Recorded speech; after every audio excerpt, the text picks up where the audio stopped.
Dave Cowen, welcome back to the Woo Report. Oh my gosh, Laura, thank you so much for having me again. Am I the first, like, number two? Like, first one on twice? You're not I'm the first number two. Good. I'd rather get egg on my face right away for starting just like this.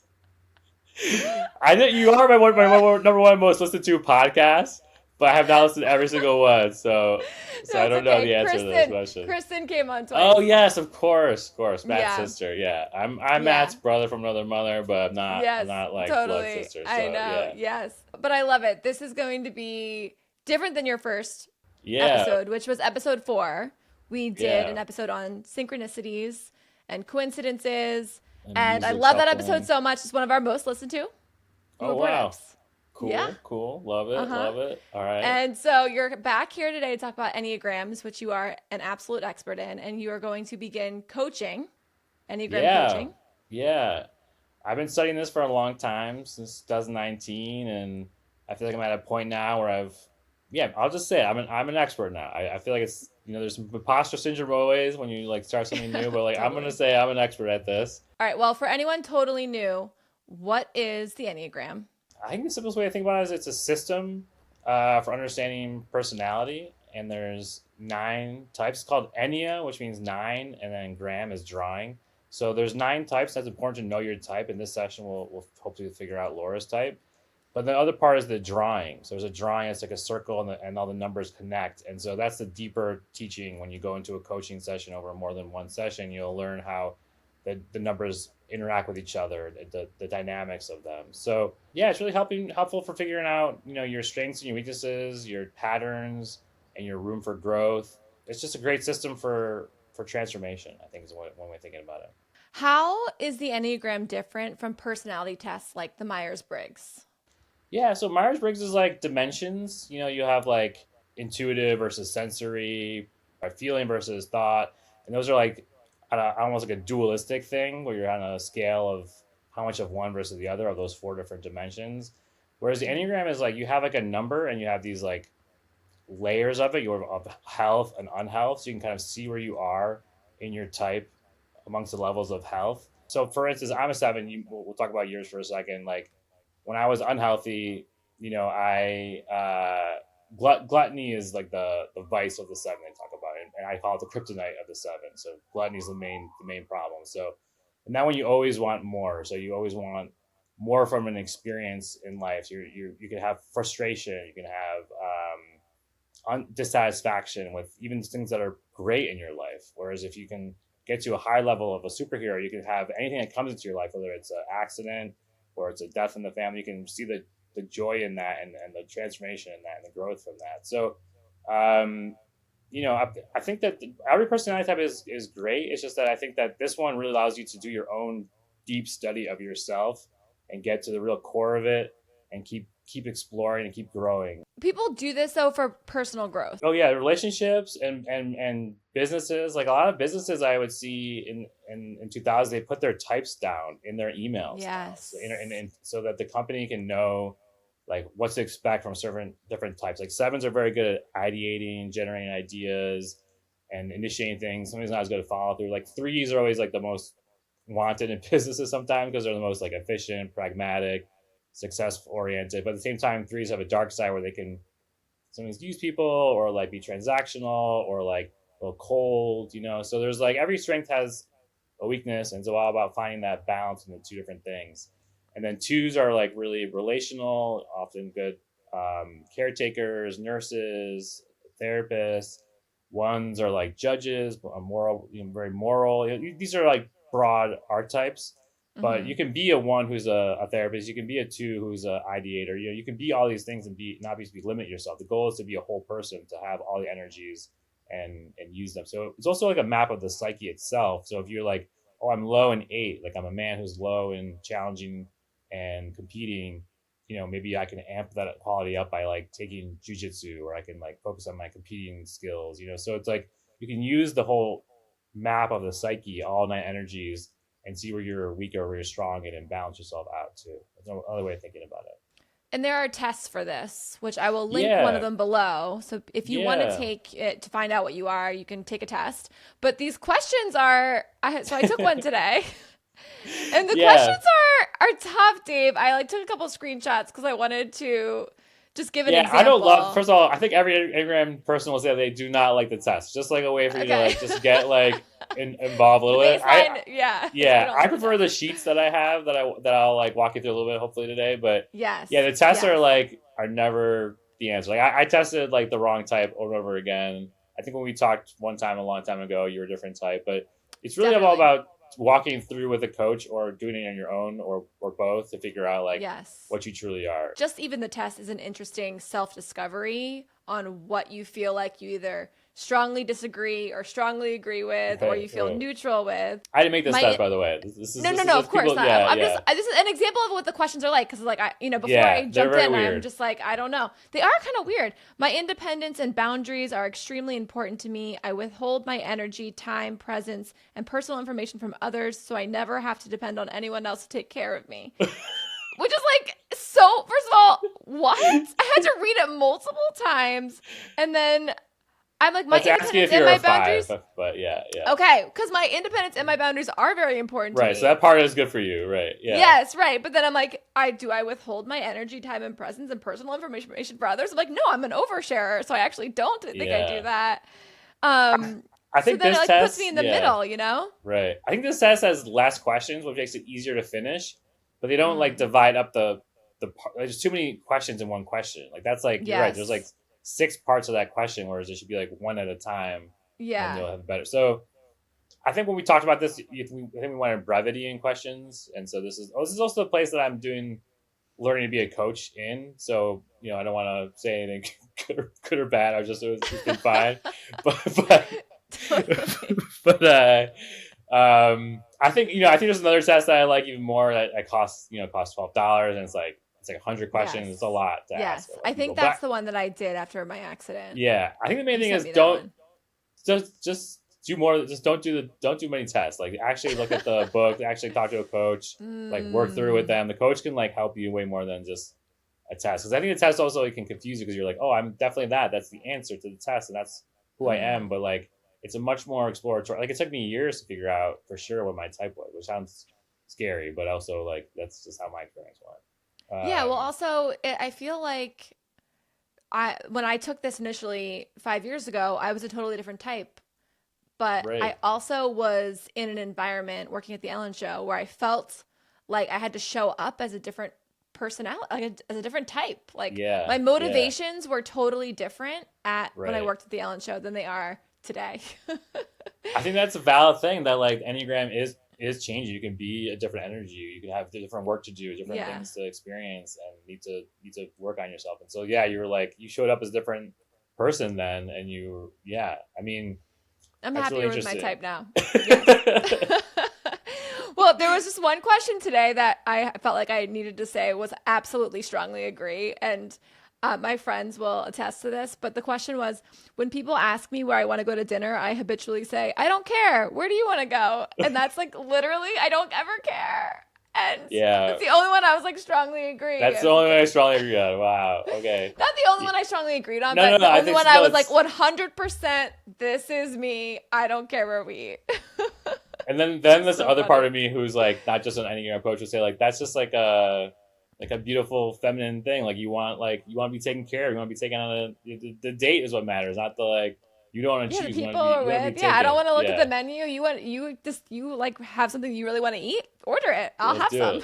Yeah, exactly. Let's just enjoy it. Yeah, I know. I love it. You're analyzing me. You're like, what does this mean about you? Does that match with my 7? I got a 7 today. That's what I. Got the 7. What I am. Yeah, yes. Which I always felt like you couldn't be such a big 8 because that's what you said you were for the Ellen Show. Is that you just have so much joy and positivity. Like you have such joy and positivity. That's like one of the main things of the 7. And so the 7, the superhero of joy, that they're always bringing joy to the party, to where they work, to their family, to their friends, I love to their tennis and club. you're 7 too. Yeah. We're both 7s. We're both 7s. But I think that another thing, the deeper teaching too, is that you might have an 8 wing. So like the way the diagram works, 7 is next to 8 and also next to 6. I think I have a 6 wing and you have an 8 wing. So then you have more 8 energy and I have more 6 energy. And what that means is I'm a little more anxious and you're more adventurous and driven in that way. So there's like shades everything. And there's also this thing called instincts. So instincts are like, you have self-preservation, you have sexual instincts, you have social instincts. And so like how those show up in what's called your stacking, that can also affect how you show up in the world. So there's like so many permutations of this, and there's tritypes. So like there's head, heart, and gut. So 891 is gut, 234 is heart, 567 is head. You could say that you have a part of you that's the head. So you have a 7 head, and then your gut could be 891, or your heart could be 234. So that another way of dividing up the chart. So there's a lot of room for diversity and not getting stuck in the like, well, Laura and David are very different. Like, how could they possibly be the same type? We're also just God made us different people too. So like, yeah, right. The types are helpful, but they're not like, you also want to liberate yourself from the type and think of yourself as a whole person. I would love for you to give us like a high level overview of the 9 types. Yeah, one is moral heroism. So they're reformers, or idealistic, virtuous, or justice. They have a lot of integrity. Do you have like a celebrity example? Yeah, like a Bernie Sanders type guy. Okay, perfect. Like a really like a Judge Judy on the more comical end. Like, so they go to be a little bit like severe or angry or tense or tight or over controlling or like purity obsessed. So like you can kind of get a sense of that in your own life. Maybe some friends or family that embody this stuff. So their whole thing is they're trying to perfect the world, but they also need to like accept that the world is imperfect, but still do the best to improve it. So that's a 1. A 2 is like has like a love superhero, So they're like really loving, caring, interpersonal, nurturing, also like seductive, and so there's like loving as like a mother or as like a caregiver, but also loving as like a romantic person too. Their whole thing is like you got to offer what you can and receive what you can, and not try to like hold on to people or expect too much from people in return. And know that like love is ultimately given to you by the universe or God, whatever your belief system is. Type 3 is like the achiever, and so they're like a success heroism. And so this is the type that I wanted to talk to you about. I feel like because a lot of us who worked in Hollywood have to embody this. This could also be an energy that maybe you relate to, is like successful, talented, attractive, productive, focused, hustle, savvy, brand builder, networker, socially intelligent, winner. These are just some like things you can throw out with this. Effective. And then like some kryptonites are like, they're like they're image conscious. So they're like, sometimes their image is more important than their personality. Someone's have less time for relationships because they're workaholics. They might be more like burnout prone.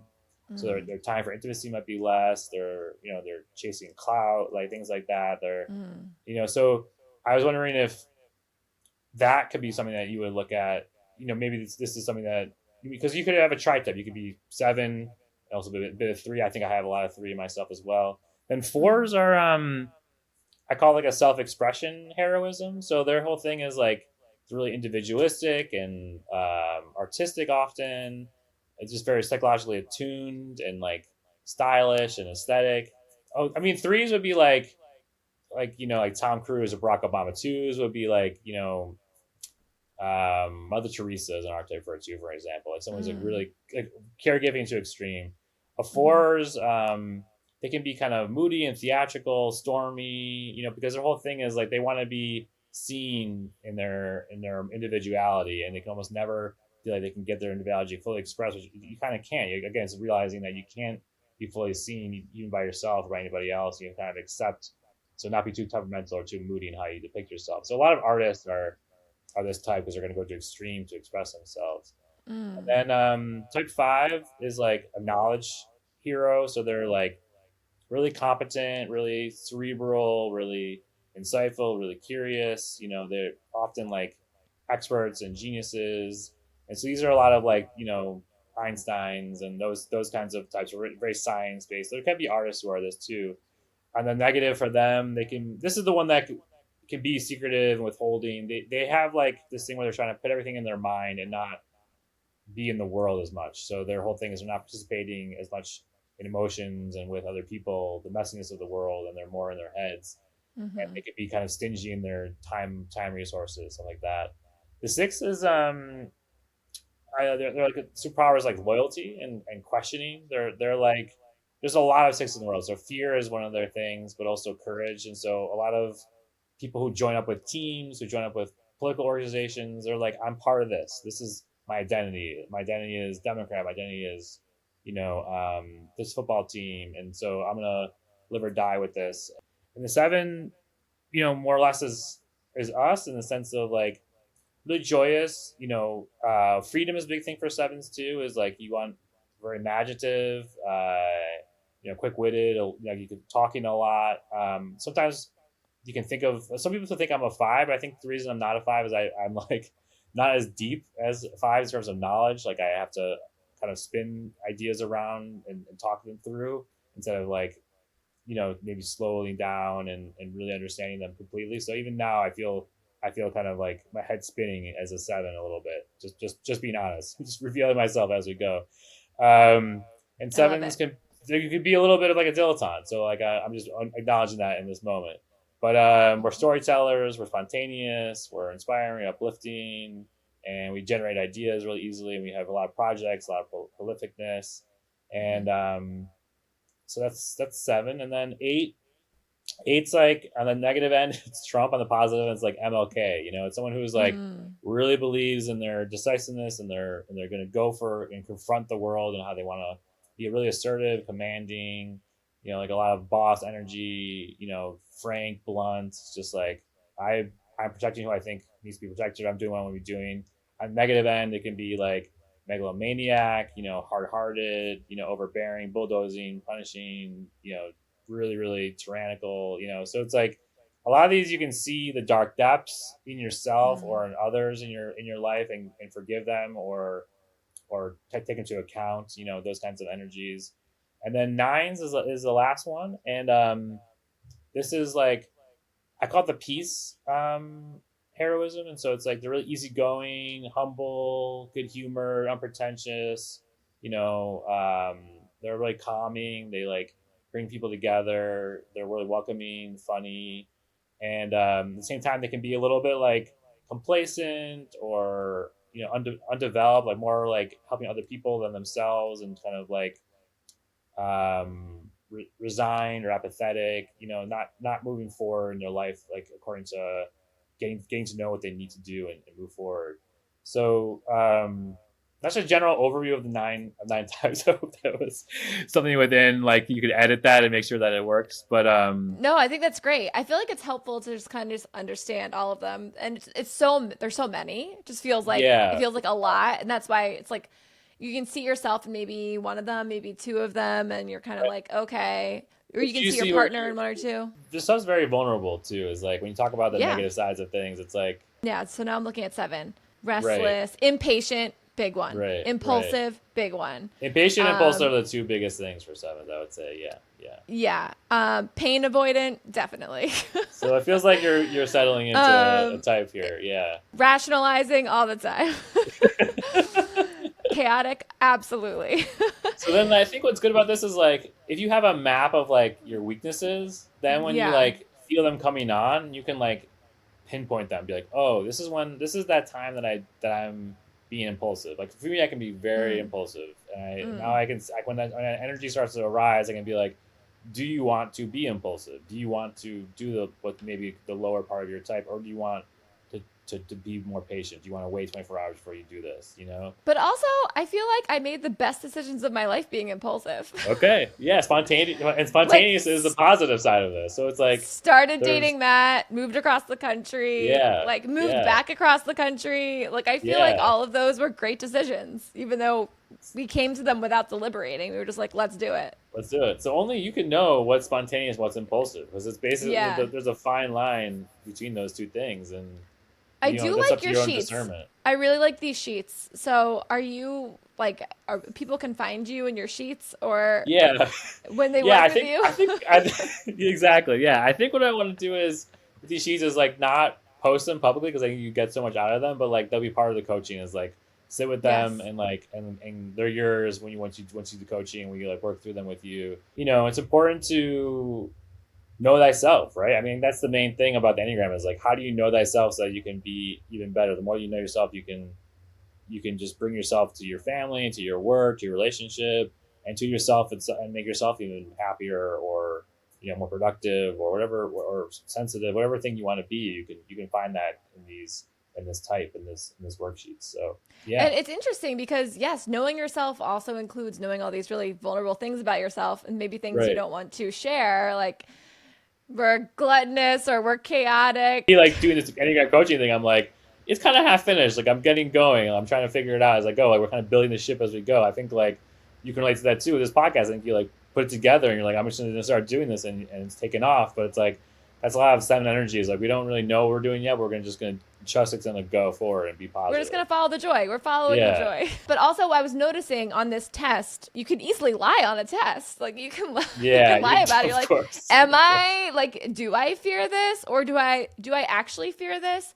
Or do I not want to fear this, but I secretly do? But I want to say that I don't fear it. So I'm going to say that I don't because I disagree. I don't know. You know what I mean? Like I feel like it's kind of like a mind fuck a little bit. No. Yeah, I know what you mean. What I like about the sheets is like it's like a bunch of like words that like become like a gestalt where you're like, oh wow, like I feel like really seen and like that makes you either uncomfortable or makes you proud or both. Do you feel like there's like a spiritual or soul level component to the Enneagram?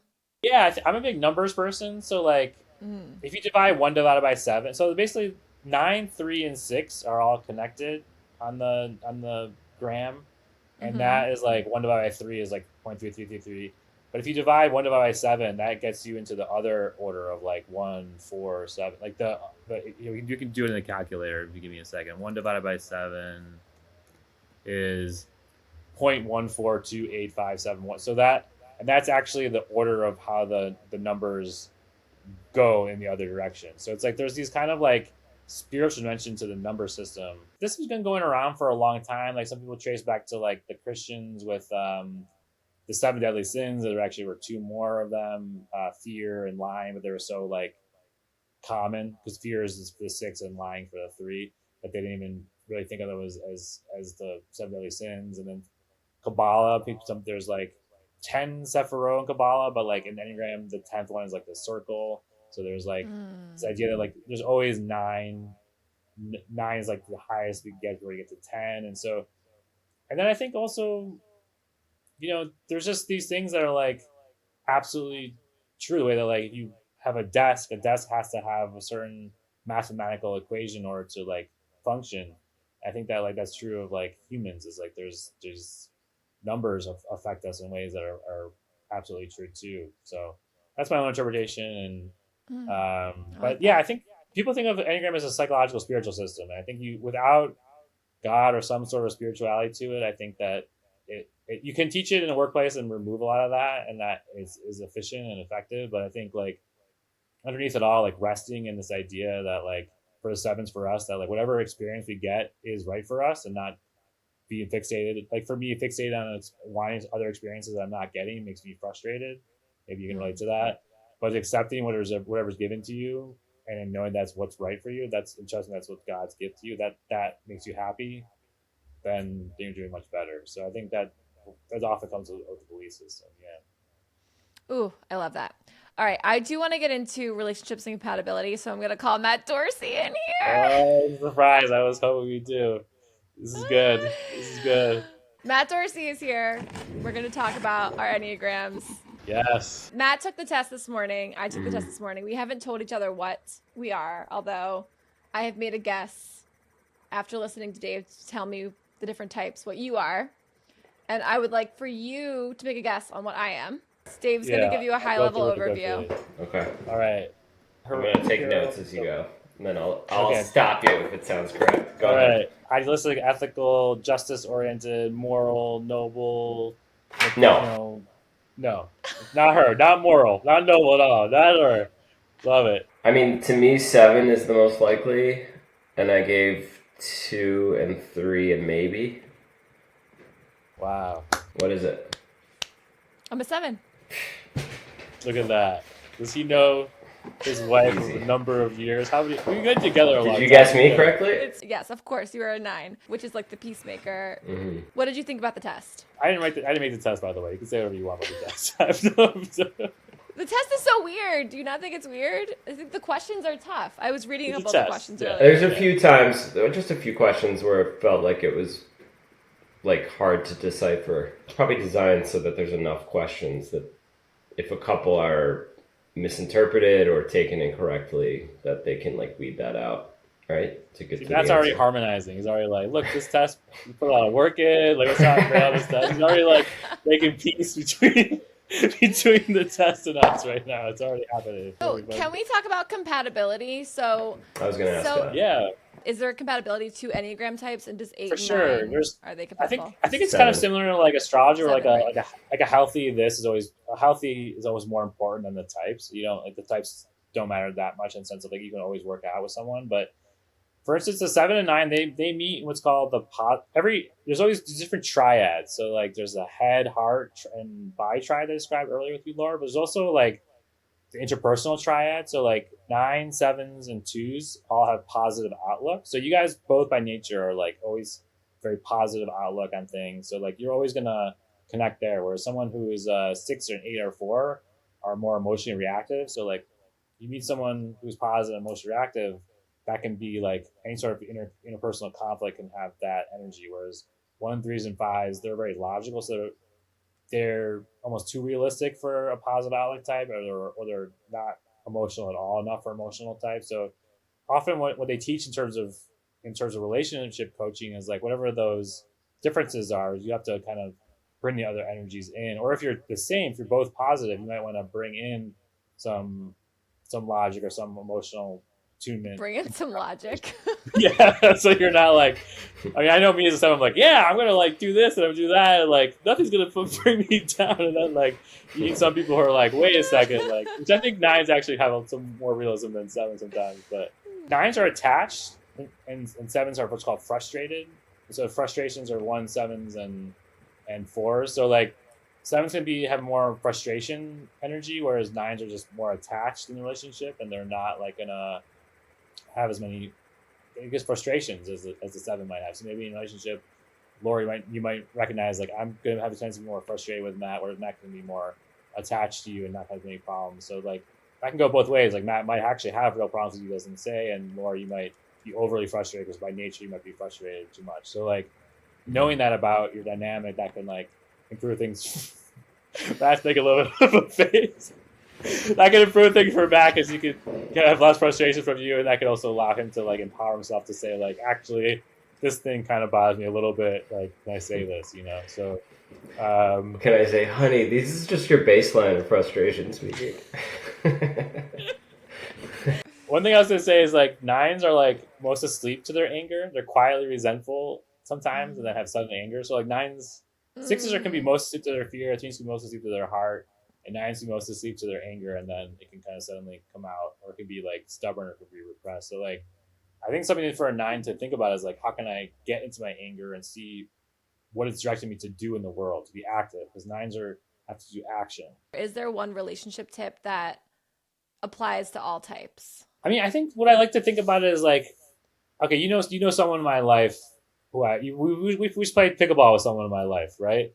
Mm-hmm. And so like, in that relationship, there's a lot of like criticality about like who I am and what I do. So I think of them as either a 1 or a 6.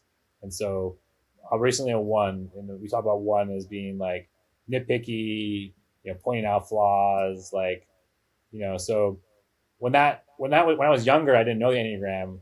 It drove me crazy. Like I was like, why? I was in so much pain as a 7. I was like, why is this my reality? But now that I understand that this is just how they are designed, and there's really good qualities about them, they're very just, they're very fair, they're very like a lot of good things about them. There's like, I'm able to see in the relationship where things can make me have reactions, and then have a lot of understanding and empathy for them. So like seeing the flaws in someone and the strengths, you can help make them be stronger as their partner, and say like, hey, when you do this, I think you're going the right direction. When you do that, I think you're not going the right direction. You can help guide them, or you can also not be as reactive to them. I think that's really helpful. Can we use Enneagram with kids? And most people would say that you wait until they're 13. I think that's true too, that like you got to wait till they're a little more developed. But you can also see them when they're younger. You can see some people see them when they're younger, but I think you're supposed to wait until they're more developed. But yeah, I think when they get to 13, the teenage years, you can definitely use it with kids. And so I offer like family coaching, like 13 and up. Dave, thank you so much for coming back on here. Yeah.